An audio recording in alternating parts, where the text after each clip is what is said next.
Okay, here we go. We have an exam on Tuesday, our first midterm. I'd like to start giving you some information about exam one, just to reinforce the test procedures. First procedure is you may not use a cell phone for any reason. Not for the calculator, not for any reason. We're going to have some extra proctors at the exam. And so if we see that you're using an iClicker, or excuse me, that you're using a cell phone, we're going to assume you're cheating. And we've shut down students before for that, so just put it away and silence it and put it up in your book bag or whatnot. Also, expect to be moved even further forward than you are right now. I don't know if it's going to be the first 7 rows or what. I still have to count out the seats and stuff, but we're going to be moving you a little bit forward, so expect to get, for the first few minutes, for me to go around fussing in and getting everybody shepherded into place. So just default yourself to sitting, forward, more forward than you usually, unless you're already in the front row. And the reason that we do that is so that we can hand out exams, one bundle for each row of each section. And if we do that, it's very fast and you'll have more time for working on the exam. So it's really important to do that. Couple other things I want to mention in addition to that. We will have some homework this weekend concerning today's lecture. All right, this is the last lecture before the exam, going all the way back to the first day. All right, we did a bunch of demonstrations. I'll probably have 1 or 2 questions about that. It's a 50-point test, so expect something like this: 45 Scantron items and 3 iClicker items. All right, and the iClicker items will be usually our calculations. Sometimes I put true, false, or multiple choice on there. But between the two types of activity, it'll add up to 50 points. 1 point per Scantron item, and in this example, it would be 5 points for iClicker 2. So it'd be 2 1-pointers, or excuse me, 2 2-pointers and a 1-pointer for this one. And as an example, you might want to make a note of this. My astronomy exam that I gave in my morning astronomy class Tuesday this week, they had 44 Scantron items and 3 iClicker questions. A 1-pointer, a 2-pointer, and a 3-pointer. So you might see something like that. Various levels of calculations, and you just have to see. And as I always say, as we used to say in Montana, expect the unexpected, and then you'll be ready. Another thing, what I want you to bring, in addition to the UCF Scantron picture here, we've already talked about that a few times. You can pick it up at the SGA office, 2nd floor of the Student Union. It seems to be like a law of the universe that newbie freshmen forget Scantrons on the first exam. All right? Now, if you don't want everybody to know that you're like a total noob, bring your Scantron, and they'll think, oh, that's a mature senior. Or what? Something like that. All right? And also, it'll save you the embarrassment of me saying, hey, has anybody got a Scantron for this slacker up here? Because that's what we'll do. We'll have to see if somebody's got an extra Scantron, and then everybody else also know that you don't. All right, so don't do that. So get that ready. So bring your Scantron. Calculator of any kind, as long as it's not a cell phone. If you have a square root key on it, it's good. Move forward, please. Yeah.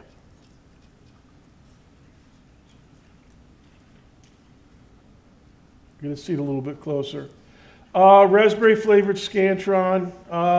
And on the Scantron, if you haven't used one before, which I saw a young lady on the first floor just before I got on the elevator. She was pounding on the vending machine. She had one of those brown Scantrons, the kind that the School of Business uses, and I think engineering uses them too. And it was stuck in the vending machine, so it was kind of hanging there diagonally. And it was, but we use the raspberry flavored one. If you haven't used it before, you're going to fill it out with your PID. All right, so bring your ID card, and then you won't have to worry about, gee, what's my PID? Because it's the number on your ID card. So, for instance, here's an imaginary one, J5550001. So you have to bubble that in. And technically, you don't have to bubble in the letter anymore. You just have to bubble in the number.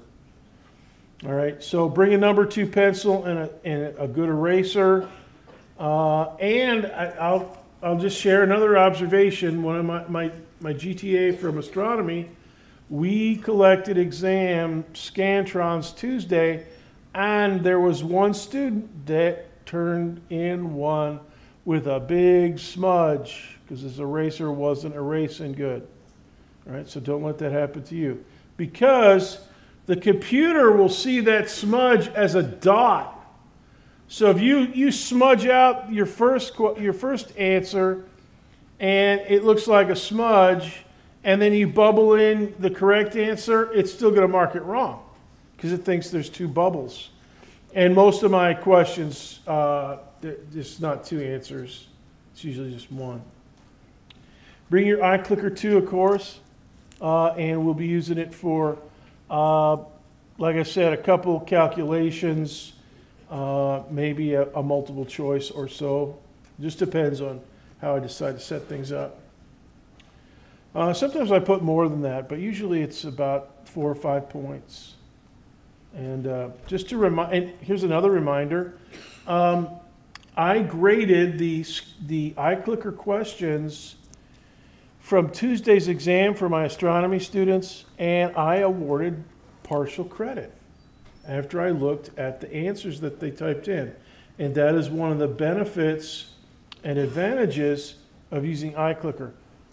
Anybody can use a Scantron. The thing about a Scantron is either you have it or you don't. And even if you have it, if you have a smudge or another dot, you don't have it. You may know the right answer, you bubble in the right answer, but if it looks like a smudge next to the correct answer dot, you're still toast. All right, but with the iClicker, it's not so bad. All right, the other thing I want to point out, on exam day next week, Tuesday, you're going to bubble in the test form. So it's on the cover page, and the cover page will have maybe a diagram or so, and the value of G and a few other little handy. Don't think you have to memorize everything, because you don't. But you definitely have to bubble in test form A, B, C, or D. If you don't, you might not get a grade, and then we got to go and dig through this big pile of exams and see which one is yours.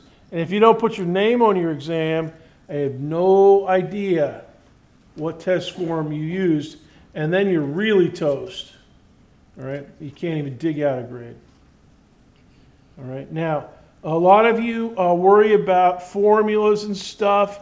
Dr. B, do we have to have a formula sheet and stuff like that? And the answer to that is NO. What I normally do is a short matching section at the very beginning of the test. 3 or 4 items, 4 or 5 items, where I give you a definition or a concept or even the name of a formula in one column, and in the second column, I give you a bunch of formulas, and you match up the concept to the formula or equation. All right, now, it's going to look something like this. And get your clickers out, because we're actually going to work on these matching questions. So over in the left-hand side is a list of 3 concepts. And over on the right-hand side is a list of 4 equations. Actually, 3 equations, and then a bundle of 2 equations for option D. All right, so your objective is going to be to connect, something from A, B, C, D over to number 1, number 2, and number 3. All right, so that's what you're going to see that first thing. So you don't really have to memorize formulas because they're going to be on the, if you need it, it's going to be on the test. And even some you might not need will be on the test. But you don't have to memorize them. You do have to recognize them. So if you can kind of get a concept attached to it mentally, you should be good. Now we're gonna work through these first 3 matching items. So turn on your iClicker. Anybody have no base? Yo, do you have no base? You got it? You got to go to anybody with no base? All right, here we go. Question number 1. Frequency DD. Okay, first question. Definition of acceleration. Which one is it? A, B, C, D.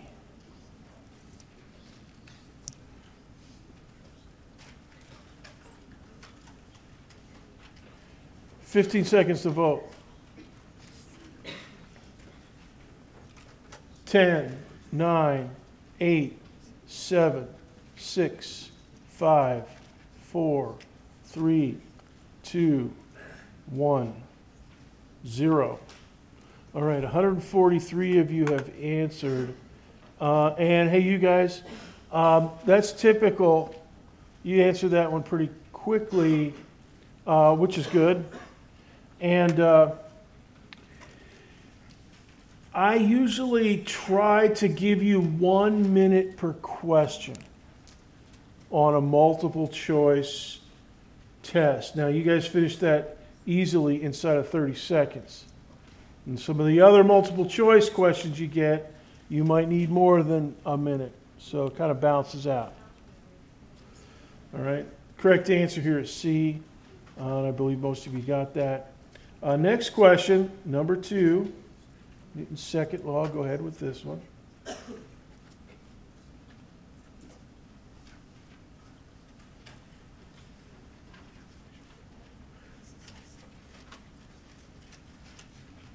You guys are really going fast.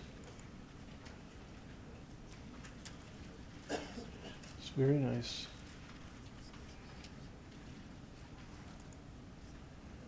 Uh, 10 seconds to vote. 10, 9, 8, 7, 6, 5, 4, 3, 2, 1, 0.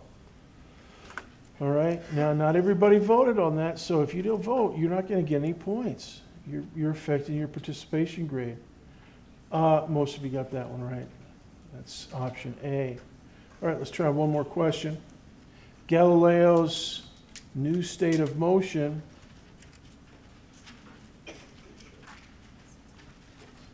Go ahead and vote on that.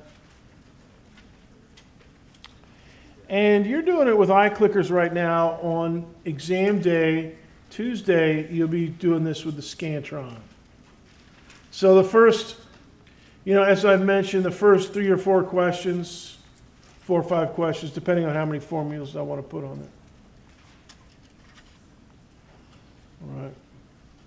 All right. 10 seconds to vote. 10, 9, 8, 7, 6, 5, 4, 3, 2, 1, 0. Okay, 144 students. This is kind of interesting. There were, this is actually not so good. 49% of you voted for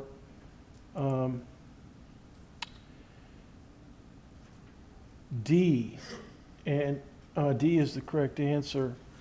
And 51% of you voted for B. Boy, if that is your, you better get that straight. That one's the toughest one of these 3, but you're going to want to make sure that you know how to tackle that. Now, I have a few more iClicker questions about velocity and acceleration, so keep your clicker on.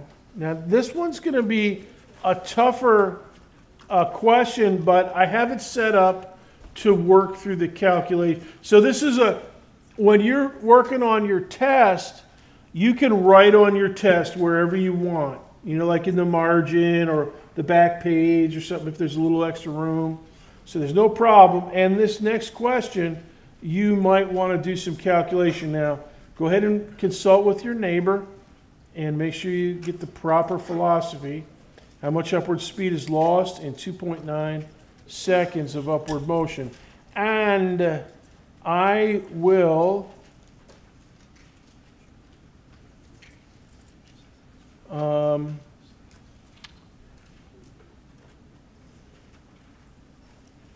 show you how this works out. I'll show you how that works out. So how much upward speed is lost in 2.9 seconds?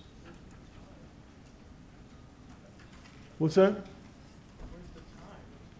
The time? 2.9 seconds. There's no time on the diagram. The diagram, I haven't given you any kind of a time scale there. Actually, you could figure it out from the dimensions.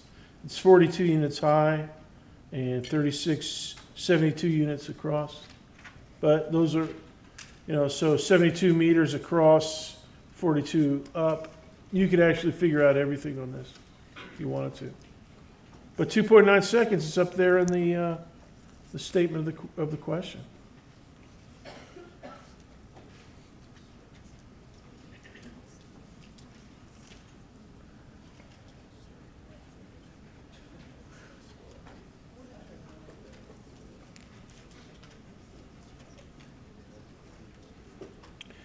If you have no idea, just think about how acceleration changes velocity.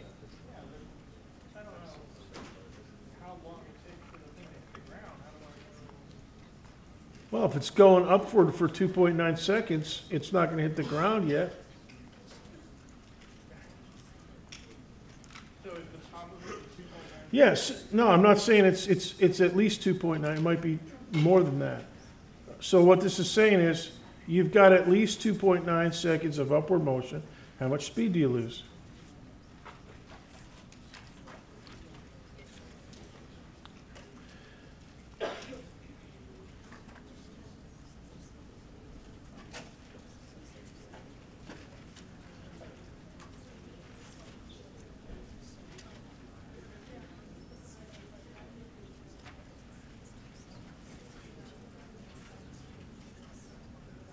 What did Galileo say about free fall? For every increment of time, the same amount of speed gained on the way down or lost on the way up.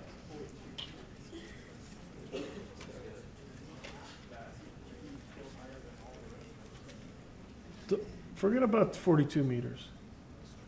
The diagram is not necessary for this problem.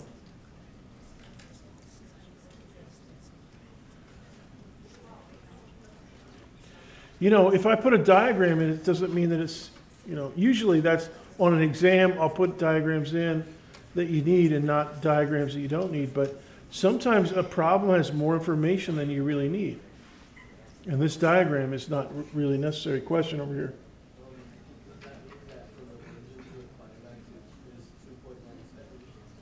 No, it doesn't. It means you're going up for at least 2.9 seconds. You have upward motion. You've got 2.9 or more. So the question is, how much do you lose in 2.9 seconds? 30 seconds.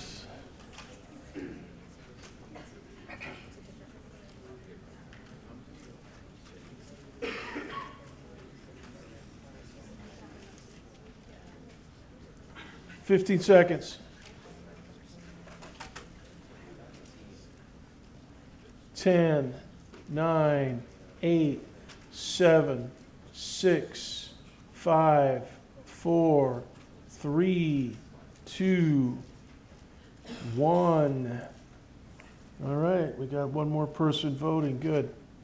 0. Okay, let's take a look at this.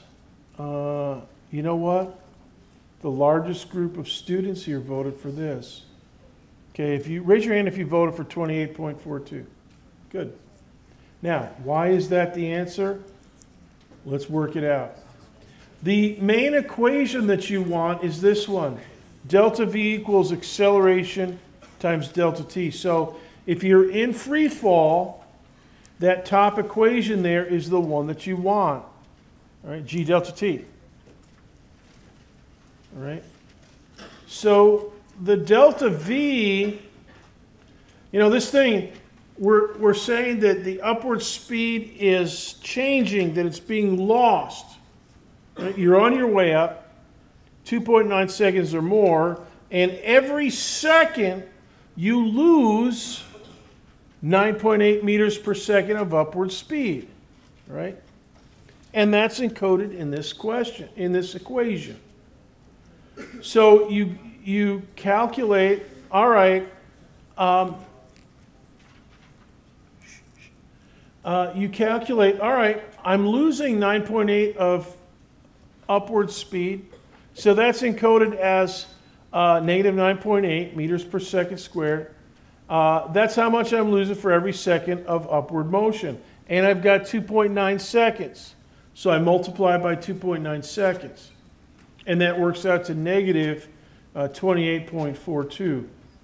All right, now, the other thing that you want to know about here, so there's your answer, 28.42. And it's negative, so that means you've lost that. That means a loss of upward. A loss of upward is a negative number. All right, now, I want to extend this just a little bit, so take notes. You can also ask yourself, what is the initial speed upward? What is VIY? Initial y component of the velocity. All right, now you get that from the delta V definition. All right, so delta V is always later minus earlier. All right, so the point A, which actually is the very top of the motion in this one, but you didn't need to know that to make a calculation, because it just depends on the time that I give you, 2.9 seconds. So later minus earlier is VAY minus VIY by definition. Now, at the very top of the motion, at point A, VY is 0. That's the top of the motion. It stops moving upward, and it starts, after that instant of time, it starts moving downward. All right? So VAY is 0, and and then subtract VIY, and we know that delta V is equal to negative 28.42. So that means that for equations of motion, the initial y component of the velocity is 28.42 for this object.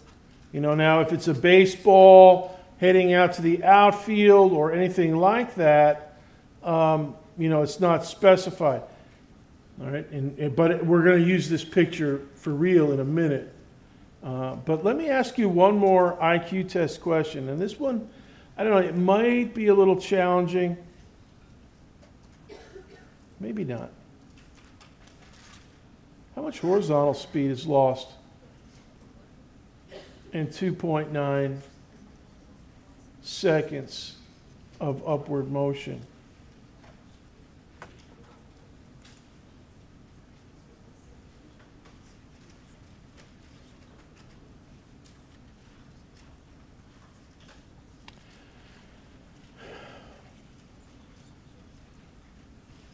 So 2.9 times 9.8, let's see, that's 28.42,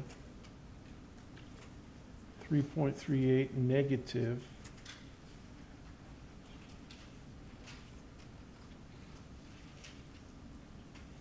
.38 positive,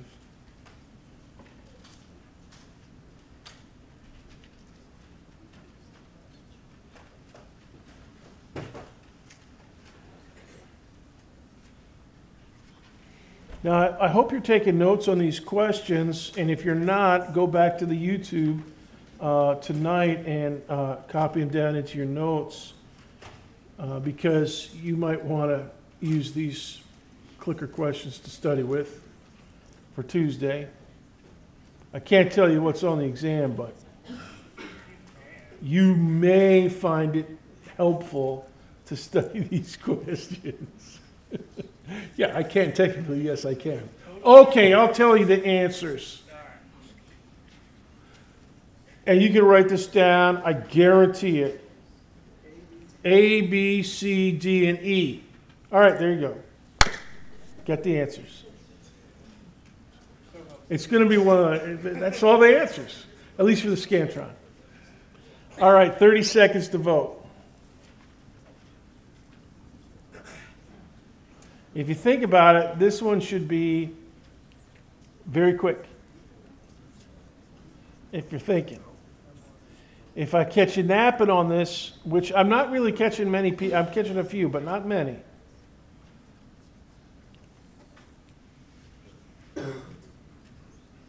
Ten seconds to vote. 9, 8, 7, 6, 5, 4, 3, 2, 1, 0.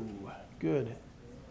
Yeah, you guys did good. 59% got it right. All right, so in your notes, write down the key concept. There is no such thing as horizontal gravity. So there's no delta V in the horizontal component. Whatever it starts with, it keeps. Right. So if it starts with 28.42 meters per second upward and 20 meters per second to the right, then it keeps 20 meters per second to the right all the way across the outfield into the bleachers, wherever it's heading. It'll keep it. All right. Now, here's a brain burner. Question, I don't even know what this is. Question number 5. 6. In what direction does the velocity vector point at the top of the ballistic arc, point A? And this one, you do need the diagram at least to think, and I've identified point A as the top of the arc.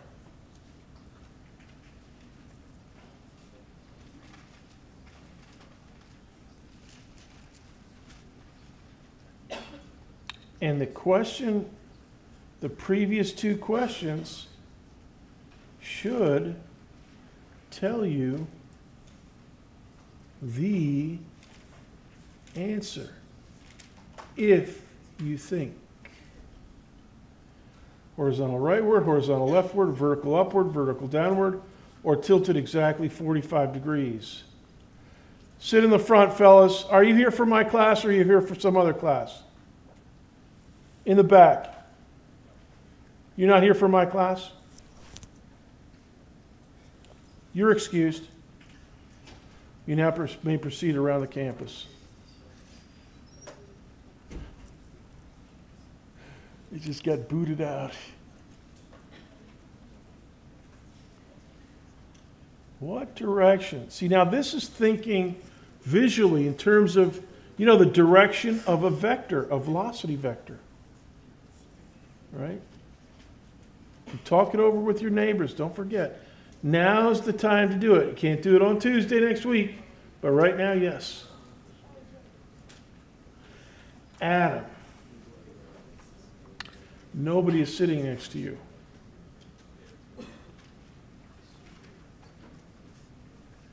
But if they were sitting next to you, they could get some good advice. All right, let's see, what's the correct answer here? A, B, C, D. A little bit shaky here. A, B, C, D, E. 45 degrees. 20 seconds to vote.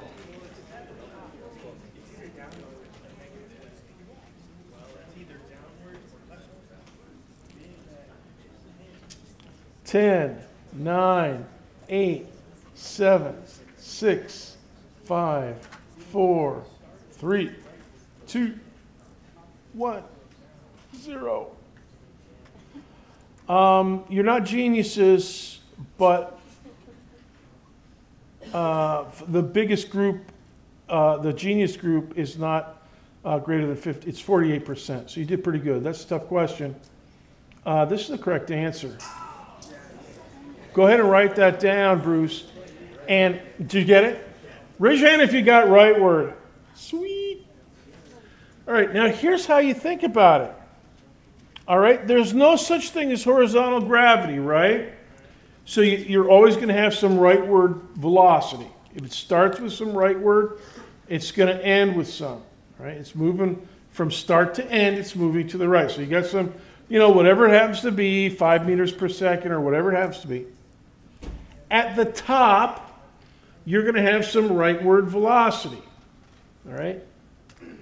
Now, that means that you're not going to have straight up or straight down, right? So C and D, you can automatically cut, all right? That boils you down to A, B, and E, right? Now, is it going to stop and turn around and go the other way at the top of the arc? No. So B is out, right? Now you got to choose between A and E, right? Now, does it still have some upward motion if it's tilted at exactly 45 degrees? And the answer to that is yes, it does. So if you're at the top of the motion, you're not going to have any tilt at all. You're not going to have straight up. You're not going to have 45. You're not going to have 1 degree of tilt. It's going to be perfectly horizontal, all right? And that is why A is the correct answer here. All right, now we're going to keep your clickers out. We're going to have more questions. I just decided to have a lot of questions. Now, I want to talk about Newton's third law. This is actually going to bring us into chapter 3 of the textbook.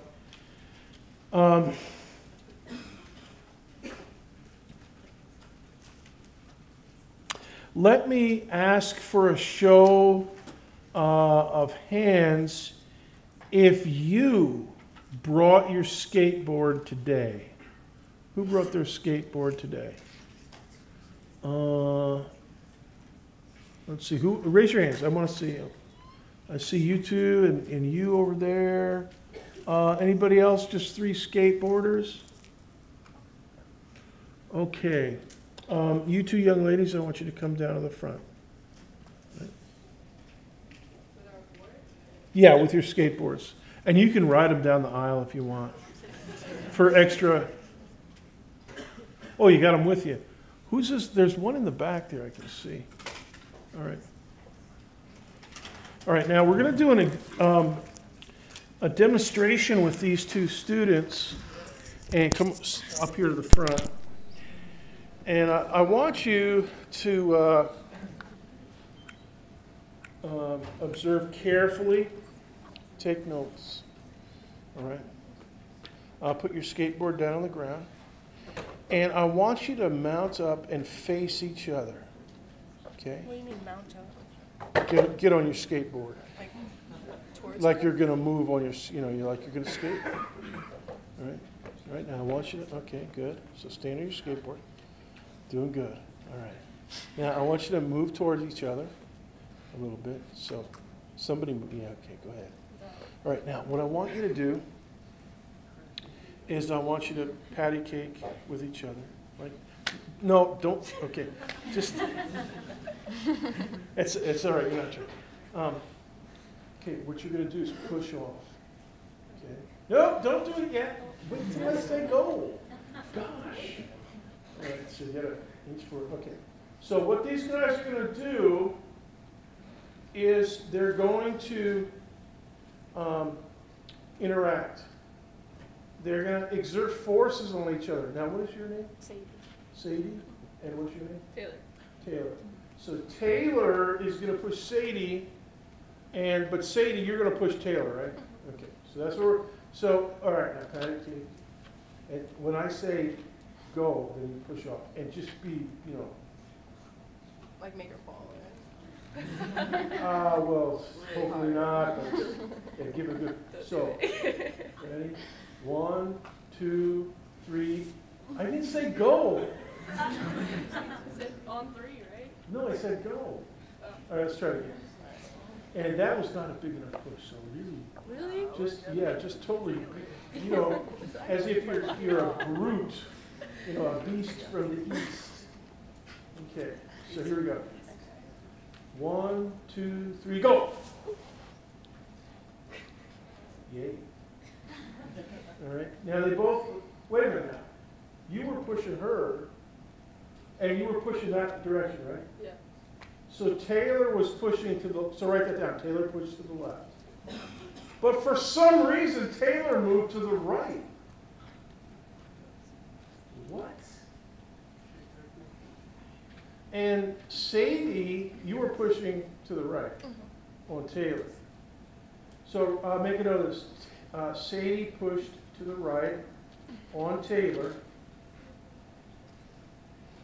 but you went to the left. All right, let's switch it around, see if it works that way. Okay, Sadie, stand over here, Taylor, you go over on this side. Let's do the old switcheroo. Let's see if this, all right, this ought to cancel it out.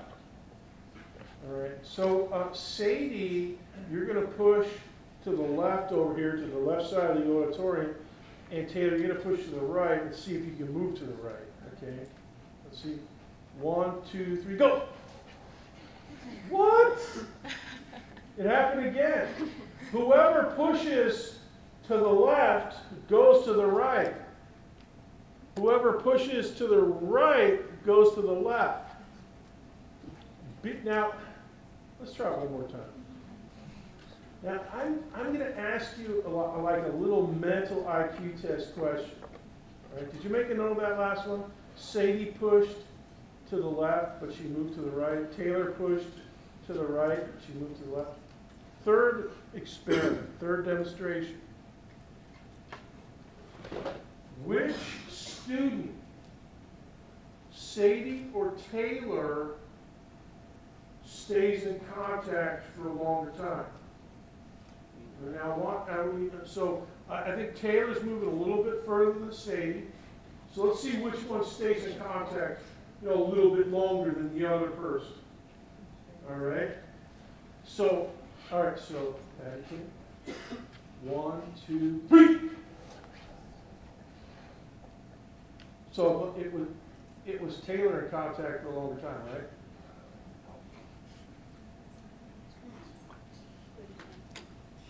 Right? Yeah. You think so? Who voted? How could it possibly be the let go? Did you say no? You dare to challenge the great Dr. B? Absolutely. Who else says, okay, no penalties? Who says no? Why? Why do you say no? But I'm not asking you. Why do you say no? Yeah. Why? Right. Right. One has more force than the other. Wrong. They have the same force. Newton's law of third law. They each push with the same force.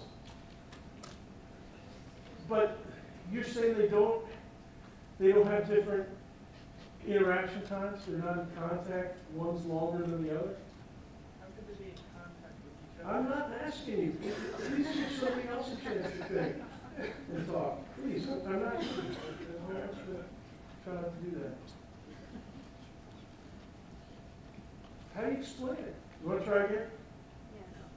Yeah. Who wants to try to explain it? Go ahead. No, I just want to see it again to see if I You want us? Okay, let's re-verify. All right, one more time. Let's see if it's clearly Taylor or not. And if it's not, you better be ready to say what. All right, ready?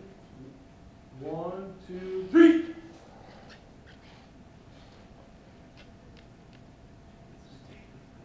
No?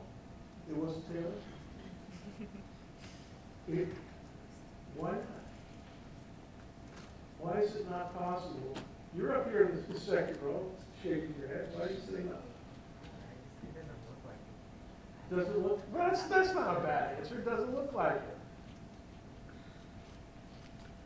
How would you explain it, Bruce? If they have contact with one another, no one can be in contact with another longer because once the contact is displaced from one another, then they separate. That's right. Contact is mutual. Okay, once you break contact, that means you're out of contact with her, she's out of contact with you. Is that what you're thinking? In the back of the red shirt. Well, their weights are different, I guess. But we're not talking about that. We're talking about contact time. Well, what do you say in the back? With the pink shirt.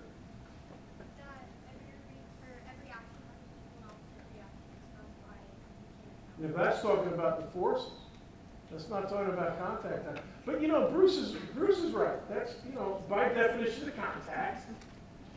If you break contact, both people are out of contact. And so make a note of that. Their motion changes while they are interacting, while they're in contact.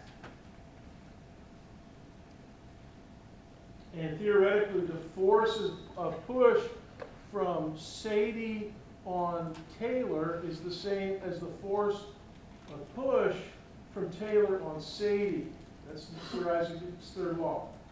All right, now you guys can return your seats. Let's give them a hand. Very good thinking, guys. Boy, that was tepid applause. I don't know about you guys sometimes. All right. Now, I want to go over with you, we're going to go through, starting in chapter 3 now. We're going to look at the very beginning of chapter 3. All right? And we're going to talk about two skateboarders. Now, these are two idealized skateboarders, but similar to what Sadie and Taylor did up here. So let's take some, and this is from page 46 in the textbook. Okay, here we go. Page 46. And on page 46, I have a spec sheet. I have two skateboarders, Carl and Bob, I think their names are.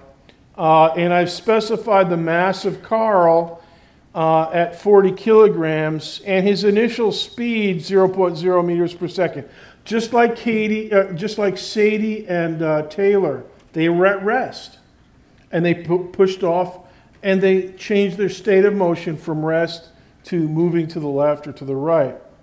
All right, so Bob has double the mass of Carl, 80 kilograms, so he's a larger person. All right, so Carl's like, oh, I don't know, maybe a 6th grader or something. 8th grader, and Bob's more of a full-size adult. Okay, but he's starting from rest as well. V subscript I is 0 for Bob. Now this is in page 46. Don't worry about copying everything down verbatim because you can just look it up in the book. Now, here's Sir Isaac Newton talking now. The interaction force while they were in contact, in this idealized example, we're just saying it's 50 newtons. Now, we could probably measure Sadie's push-off force on Taylor. And Taylor's, you know what we could do is have Taylor push off against the wall or Sadie push off against the wall and figure out some way to do it in isolation. But at any rate, in this case, we're assuming that the interaction force, the size of it, is 500 newtons. All right, now remember, that's the metric unit of force, 1 kilogram meter per second squared. All right, so the force, and we're saying that Carl goes off to the right and Bob goes off to the left. So the force of Carl on Bob is to the left. It's minus 500 newtons. All right, so that's the way to express the directionality. You know, it's a one-dimensional problem. You're either going left or right for these two guys. Right? And the force that Bob exerts on Carl is positive 500 newtons. Right? So wait a minute, I just did that the wrong way. This is left for you guys. Your left is in this direction, your right is in this direction. Okay? Now, interaction time. I just dreamed up a, fairly short interval of time, 0.48 seconds. All right, and so let's think about that. Now that's the contact time. And that is the same for both skateboarders. Just as we kind of talked about and figured out that it was the same for Taylor and Sadie. All right, so we don't have to break that one down. Okay, now let's look at the accelerations. We have a net force, 500 newtons, left, on Bob, 500 newtons right on Carl. We have each one's mass, so we can figure out their acceleration. Right? The acceleration of Carl, he's getting pushed to the right, 500 newtons positive. His mass is 40 kilograms. So 500 divided by 40, that's 12.5. And it's meters per second squared. And remember, a newton is a kilogram meter per second squared. So if you have a newton divided by a kilogram, which we have in this equation, that's just meters per second squared. It's an acceleration. Similarly for Bob, he's getting pushed to the left. All right? So he's getting pushed in this direction. So the force on Bob is negative 500 newtons, and he has a bigger mass. Okay, so you divide net force divided by mass, and you get the acceleration. So for him, it's negative 6.25 meter per second squared. All right. So now we have the accelerations. Now we can figure out the change in the velocity. All right, because we can use this formula. Remember, we just used that a few minutes ago for free fall. Now, this is not free fall.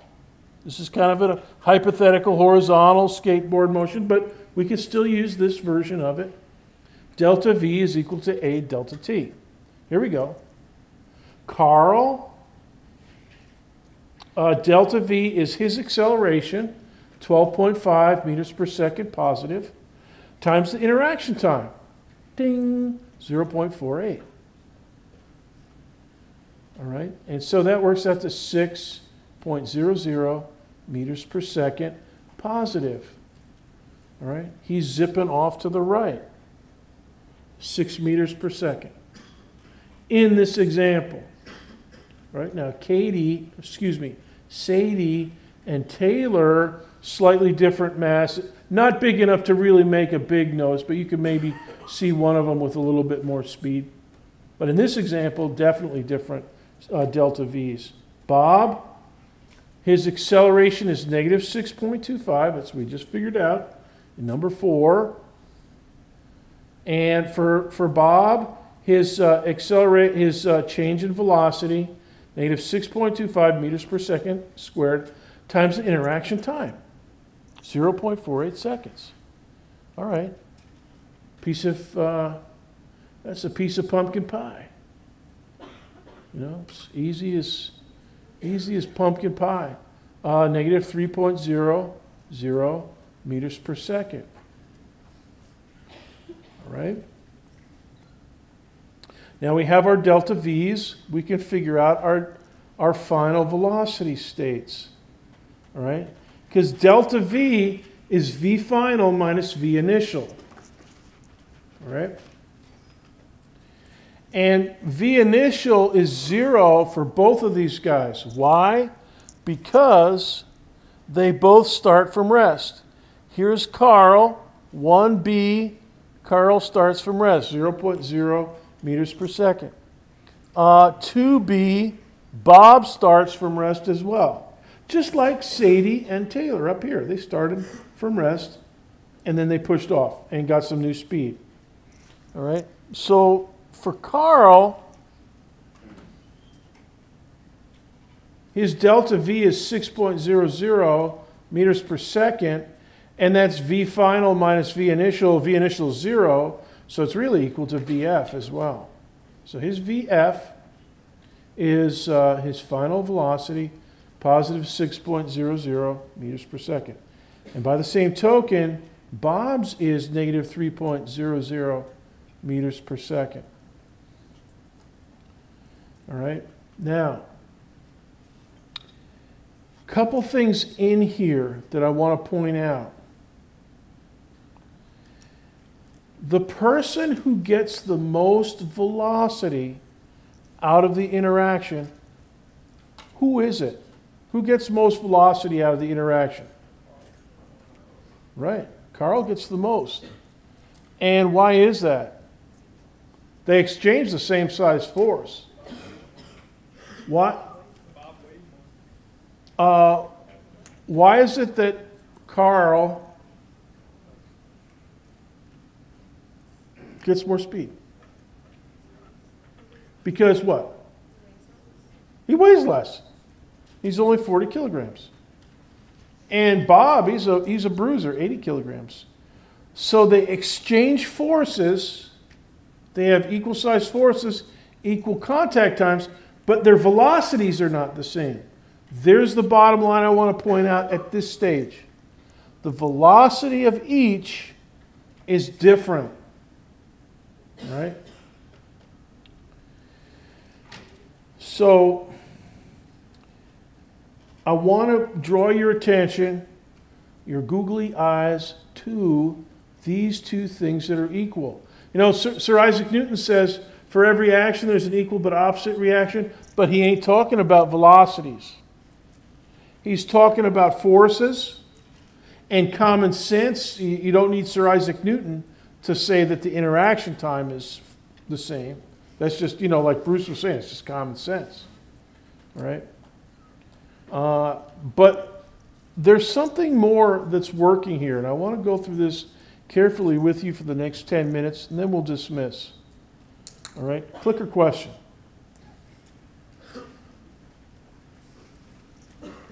What is the product of an interaction force and an elapsed time? In this case, 500 newtons and 0.48 seconds. What's that equal to? Think. Talk it over with your neighbor.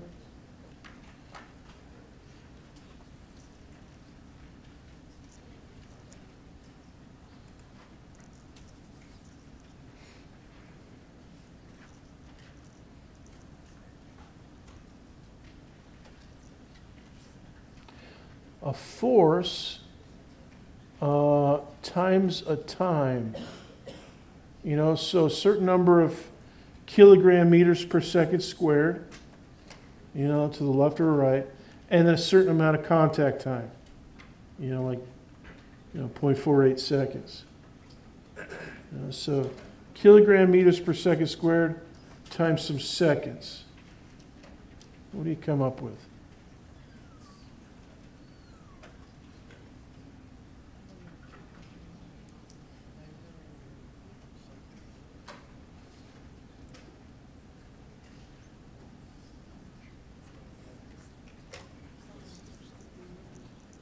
Think carefully.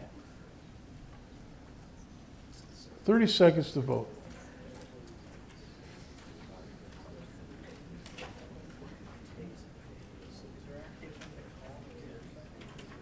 Yeah, a Newton second. That's definitely kosher. I mean, you could say that. You can say a Newton meter. You can see a Newton times any unit. 10 seconds. 10, 9, 8, 7, 6, 5, 4, 3. Come on. 2, 1, 0. All right, I'm catching some of you napping. Yeah, most of you voted for the correct answer. It's just 240 Newton seconds. But now look at what we got here.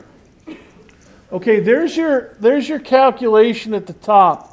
1.00 Newton seconds, a force times a time, is the same as 1.00 kilogram meter per second squared. Oh, let me get my, oh, that's the wrong. Kilogram meters per second squared, that's a Newton right there. And then times a second. There's the seconds right over here. Now the thing about this is, this seconds up here in the numerator cancels one of these in the denominator. All right, so that streamlines it. And you're left with, you know, for this one, it's just 1.00. The numeric part is not the hard part here. It's the units that I'm trying to get you to focus on. And look, you've canceled out seconds from the numerator and one factor from the denominator, but you still have one in the denominator. So the units here are kilogram meter per second. And my wonderful students, that is the same as the mass times a speed or a velocity. All right? Speed times a velocity, or speed times a mass. Velocity times a mass. All right, next question.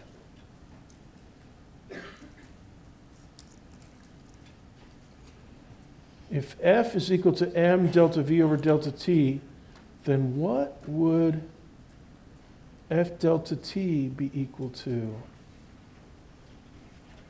This one you got to do either some mental algebra or do it on your pencil and paper. I'll give you a minute. F equals m delta V over delta T.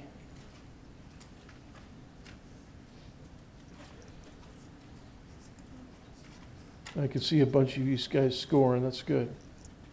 But just, you know, if you're a little shaky on your algebra, go ahead and check with your neighbor.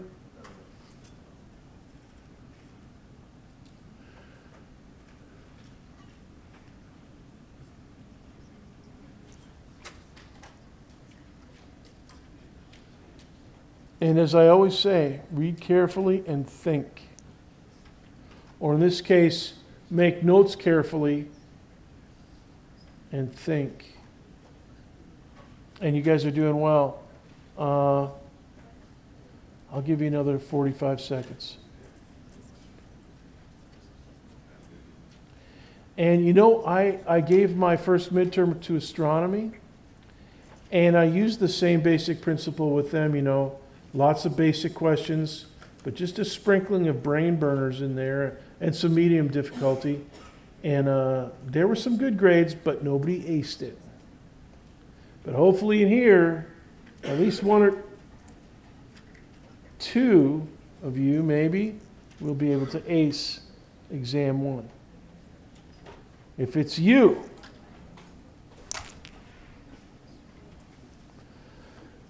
it could be anybody in here.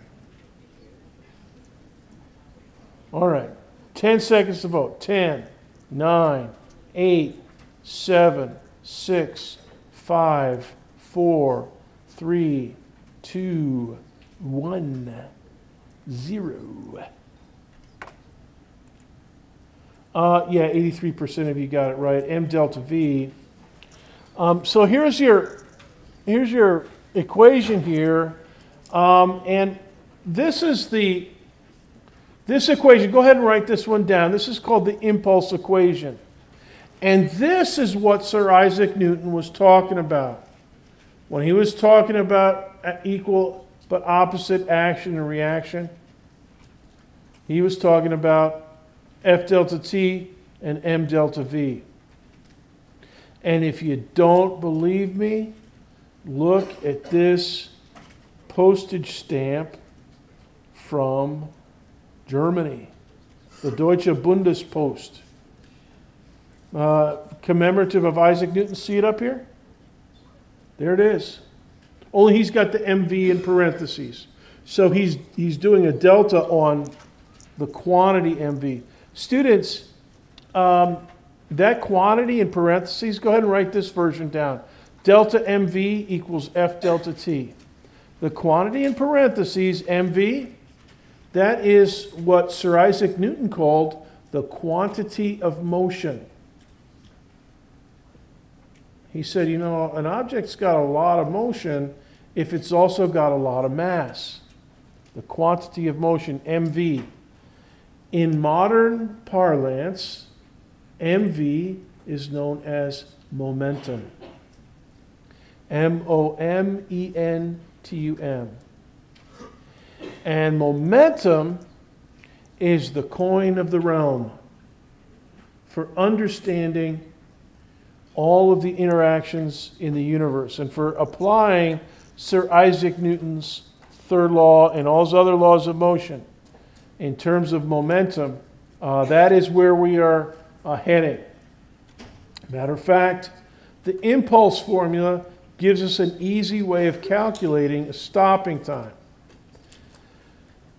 Make a note of that. Stopping time.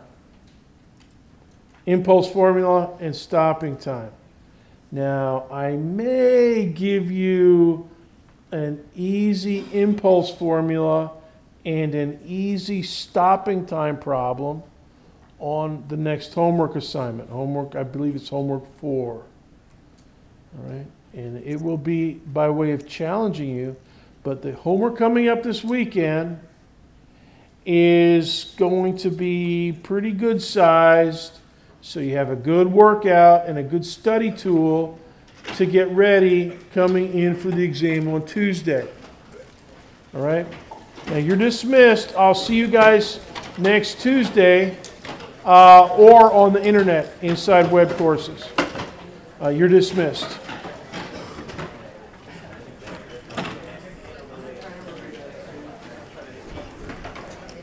Can you come up here a minute? Come up here a minute.